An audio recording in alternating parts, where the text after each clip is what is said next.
Pour conclure, nous allons vous prouver si le Coran vient bien de Dieu, car comme il a été dit, si celui-ci provient de Dieu, il doit contenir des miracles.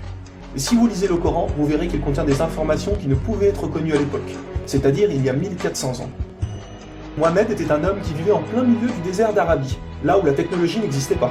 À cette époque, il n'y avait pas d'électricité, aucun appareil électronique, rien de tout ça. Les gens vivent de la terre, se déplacent en chameau. Personne n'avait inventé ou même pu imaginer les choses telles que les sondes, les scanners, les satellites, etc. Et pourtant, dans le Coran, nous pouvons lire « Sous l'eau, il y a des endroits où il y a de l'eau douce et de l'eau salée. Et entre les deux se trouve une barrière invisible qui empêche les deux eaux de se compénétrer. C'est-à-dire que le sel de l'eau salée ne va pas dans l'eau douce. Ces barrières les empêchent. Les océanologues comme Jacques-Yves Cousteau ont découvert cela récemment grâce aux sous-marins où ils ont pu faire des prélèvements d'eau, etc. Qui, il y a 1400 ans, en plein milieu du désert, pouvait savoir qu'il y a des barrières invisibles dans l'océan? Il est écrit dans le Coran que l'univers est en expansion continuelle, c'est-à-dire que celui-ci ne cesse de grandir.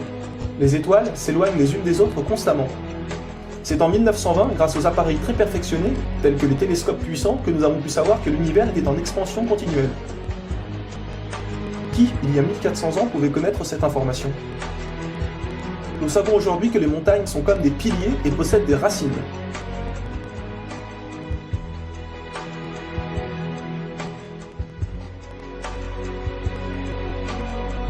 Sans les montagnes, il y aurait très fréquemment des tremblements de terre. Nous savons grâce aux récentes découvertes qu'elles servent à la stabilisation de l'écorce terrestre. Qui, une nouvelle fois, il y a 1400 ans, pouvait savoir que les montagnes étaient ancrées comme des piliers et que ceux-ci servaient à la stabilisation de l'écorce terrestre? Il est écrit dans le Coran que Dieu a créé les 7 cieux et la terre par le même nombre, c'est-à-dire 7. Nous connaissons aujourd'hui, grâce aux sondes qui vont sous terre, que la planète possède 7 couches terrestres. Le noyau interne solide, le noyau externe liquide, la couche D, le manteau inférieur, puis le manteau intermédiaire, le manteau supérieur et la lithosphère. Qui, il y a 1400 ans en plein milieu du désert, pouvait savoir que la Terre possédait 7 couches? Il était impossible de connaître cela sans la technologie récente. Il est aussi mentionné que les plantes ont des sexes, mâles et femelles. La découverte de la sexualité des plantes fut réalisée par Rudolf Jacob Comnenarius entre 1660 et 1720. Le Coran explique étape par étape l'embryologie, c'est-à-dire comment un enfant se développe dans le ventre de sa mère. Le professeur Ketmour, qui a aussi le prix Nobel au Canada de l'embryologie, a confirmé que cela se passait exactement comme indiqué dans le Coran, et a affirmé que ces faits ne pouvaient être connus il y a 1400 ans, et que par conséquent, ces informations avaient été révélées à Mohamed par Dieu. Un exemple, le Coran explique qu'à un moment, le fœtus a la forme d'une sangsue dans le ventre de sa mère. Et si on regarde des images des scanners, nous nous rendons compte que l'embryon a exactement la forme d'une sangsue et qu'il s'accroche à une paroi du corps comme le fait une sangsue. Le mot le plus adapté pour décrire cela est sangsue. Vous voyez comment les versets coraniques s'accordent parfaitement avec la science d'aujourd'hui? Pour savoir cela, il a fallu attendre l'arrivée de scanners, de caméras, etc. Qui, il y a 1400 ans, pouvait décrire en détail les étapes de l'embryologie? Pour ceux qui pensent que le Coran copie certaines civilisations, il faut savoir que certaines personnes auparavant avaient fait des suppositions et avaient pensé des choses qui se sont révélées vraies, mais ont aussi fait énormément d'erreurs, et que soi-disant le Coran les avait copiées. Donc par exemple, si vous prenez un mauvais élève qui copie sur un bon élève, si le bon élève a 18 sur 20, est-ce que le mauvais élève va avoir 20 sur 20? Non, bien sûr que non, car le mauvais élève aura copié les bonnes comme les mauvaises réponses, donc il aura aussi 18 sur 20. Alors si soi-disant le Coran copie les civilisations ou peu importe, comment se fait-il que le Coran extrait le vrai du faux? De plus que ces quelques civilisations ne faisaient que des suppositions. Or Mohamed affirme être sûr de tout ce qu'il dit. Le Coran contient plus de 500 versets dus à la science, sans aucune erreur ou contradiction. Et la technologie d'aujourd'hui ne vient pas contredire, mais confirmer tous les versets un par un du Coran.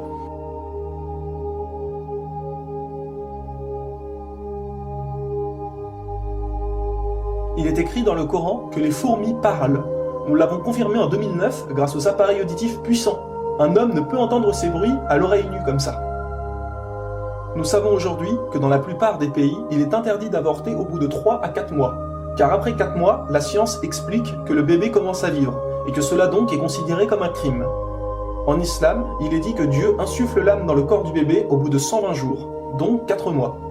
Comme par hasard au même moment que quand la science démontre que c'est à cette période que la vie du fœtus commence. Pour savoir que la vie du bébé commence à 4 mois, il a fallu attendre une nouvelle fois l'arrivée de scanners, IRM, caméras miniatures, etc. Qui, il y a 1400 ans, pouvait savoir que le bébé commençait à vivre au bout de 4 mois? Nous savons qu'au début du monde, il y avait seulement une nébuleuse primaire, compactée en une seule masse et qui a explosé, ce que nous appelons aujourd'hui le Big Bang. Le déroulement du Big Bang est pourtant écrit dans le Coran. Le Big Bang a été découvert au XXe siècle, alors que le Coran a été écrit au 7e siècle. Le Coran affirme que ce sont les abeilles femelles qui ramassent le pollen des fleurs. Pourquoi le Coran ne parle que des femelles et non des mâles? Eh bien la science a découvert récemment qu'effectivement les femelles possédaient des organes que les mâles n'ont pas, et ceux-ci ne peuvent pas collecter le pollen des plantes. Encore et toujours, qui pouvait savoir il y a 1400 ans que les mâles n'ont pas les organes nécessaires pour le prélèvement du pollen?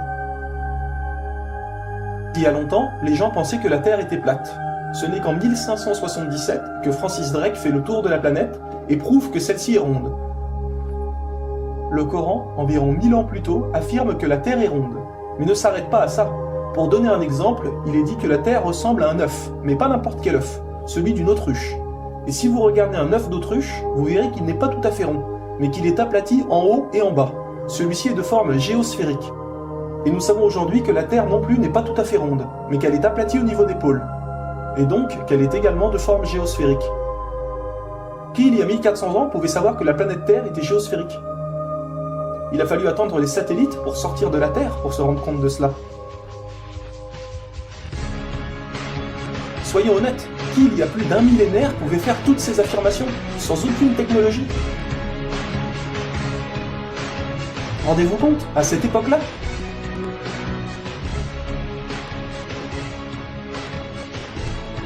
Et soyez conscients que je n'ai donné que quelques exemples, il y a plus de 500 versets qui parlent de science sans aucune erreur.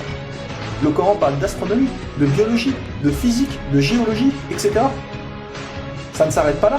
Le Coran ne comprend pas seulement des miracles scientifiques, mais des miracles linguistiques ou numériques. Par exemple, le mot terre apparaît 13 fois dans le Coran, et le mot mer apparaît 32 fois. Additionnez 13 plus 32, cela vous donne 45. Si l'on met cela en pourcentage, 32 fois le mot mer sur 45 donne 71%. Et c'est exactement le pourcentage que la mer recouvre sur la surface de la Terre. La mer recouvre 71% de la surface de la planète. Et 13 sur 45 donne 29%. Et c'est exactement le pourcentage que représente la Terre sur la surface de la planète. Croyez-vous vraiment que cela vient du hasard? Le mot paradis apparaît 77 fois. Et devinez quoi? Le mot enfer apparaît aussi 77 fois. Le mot foi apparaît 25 fois. Le mot mécréance apparaît 25 fois. Le mot dunya, qui signifie le monde d'ici-bas, apparaît 115 fois. Akira, qui signifie le monde de l'au-delà, apparaît 115 fois. Le mot ange, 88 fois. Le mot diable, 88 fois. Les hommes, 23 fois. Les femmes, 23 fois. La vie, 145 fois. La mort, 145 fois. Bonne œuvre, 167 fois. Les péchés, 167 fois. Les 7 cieux apparaissent 7 fois. Et il y a encore plein et plein d'autres exemples.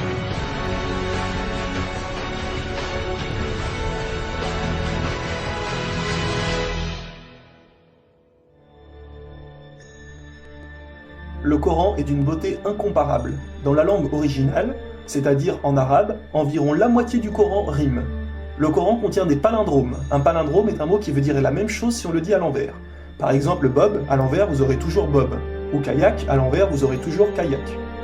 Un mot comme ça peut se trouver, mais une phrase entière, cela est quasiment impossible. Ou alors votre phrase ne voudra rien dire. Mais non, le Coran possède des phrases entières en palindrome, et ces versets ont un sens très profond. Le Coran ne possède aucune contradiction ou erreur. Je vais donner un dernier exemple avant de conclure. Vous allez vous rendre compte de l'extraordinaire précision du choix des mots. Dans un verset, Dieu dit qu'il n'a pas doté l'homme de 2 cœurs. Pourtant, un peu plus loin, Dieu parle aussi des femmes. Alors pourquoi il ne dit pas « je n'ai pas doté l'être humain de 2 cœurs » ? Pourquoi ne parle-t-il que des hommes, puisque les femmes sont mentionnées après ? Quand nous lisons tout le passage, nous nous rendons compte que Dieu ne parle pas au sens littéral, mais au sens figuré. Il explique que l'homme ne peut pas être croyant ou non-croyant, c'est l'un ou l'autre, les deux ne peuvent pas coexister. Ou on a la foi, ou on l'a pas. Mais si nous prenons ce verset au sens littéral, est-ce vrai? Oui, bien sûr, l'homme ne possède qu'un seul cœur. Mais pour les femmes, elles peuvent être enceintes, n'est-ce pas? Et quand elles sont enceintes, combien de cœurs possèdent-elles? Vous vous rendez compte de ça? Si Dieu avait mis l'être humain au lieu du mot homme, un petit malin aurait pu dire « Hé, il y a une contradiction. Si on prend cette phrase au sens littéral, la femme peut avoir 2 cœurs quand elle est enceinte. » Mais non, même au sens littéral, cette critique est impossible. Que ce soit au sens littéral ou figuré, le Coran est inattaquable. Rendez-vous compte de la précision des mots. Il y a encore plein d'autres choses, mais cela prendrait énormément de temps de tout mentionner. Si cela vous intéresse, il existe de nombreuses conférences réalisées par des savants qui ont été filmées et qu'on peut trouver sur internet, telles que la parole divine de Nouman Ali Khan. Vous avez bien la preuve que le Coran ne peut que venir de Dieu et non d'un être humain. Comment se fait-il que la technologie d'aujourd'hui, la plus développée qui soit, ne puisse créer un seul animal ou plante? Ce que Dieu a créé, nous sommes incapables de le réaliser. Tout ce que nous construisons ne sont rien en réalité face à la nature. Dieu dit dans le Coran, pour ceux qui recherchent des preuves, regardez autour de vous, regardez la nature, l'être humain, l'eau, le soleil. Il y a là des preuves pour ceux qui réfléchissent.